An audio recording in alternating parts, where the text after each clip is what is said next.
दोस्तों नमस्ते। हम राजरानी देहाती गाना अपने चैनल पर स्वागत करती हूँ। मेरे चैनल को लाइक सब्सक्राइब कमेंट शेयर जरूर करें। देखिए हम सोहर गाने जा रहे हैं। जैसे भी हो कमेंट बॉक्स में अपने राय जरूर बताना।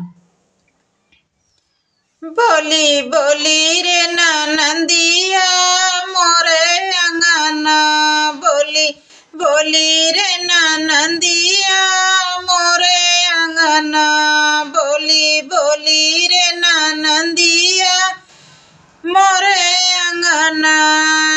बाबा से बोली दादी से बोली, बाबा से बोली दादी से बोली, नाती हुआ है निकालो कंगना, बोली बोली रे नंदिया मोरे अंगना, बोली बोली रे नंदिया मोरे अंगना। नाती हुआ है निकालो कंगना, बोली बोली रे नंदिया मोरे अंगना, बोली बोली रे नंदिया मोरे अंगना।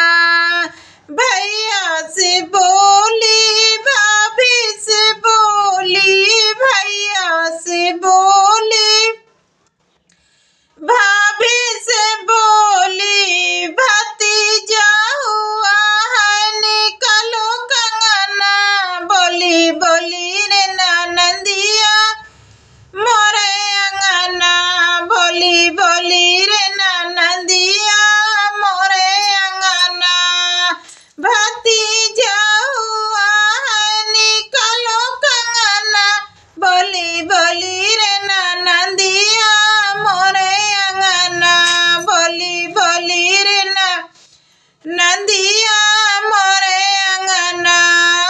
मामा से बोली मामी से बोली, मामा से बोली मामी से बोली, भांजा हुआ है निकालो कंगना, बोली बोली रे नंदिया मोरे अंगना, बोली बोली रे नंदिया मोरे अंगना।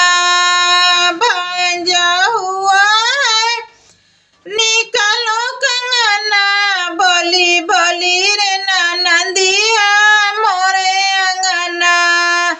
भैया से बोली भाभी से बोली, भैया से बोली भाभी से बोली, ललना हुआ है निकालो कंगना, बोली बोली रे नंदिया मोरे अंगना, बोली बोली रे नंदिया मोरे अंगना।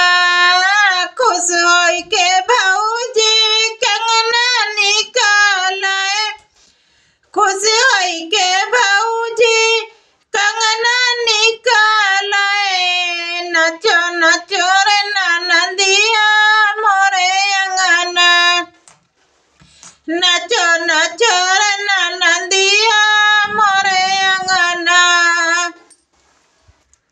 खुश होई के नंदी नाचो अंगना, खुश होई के नंदी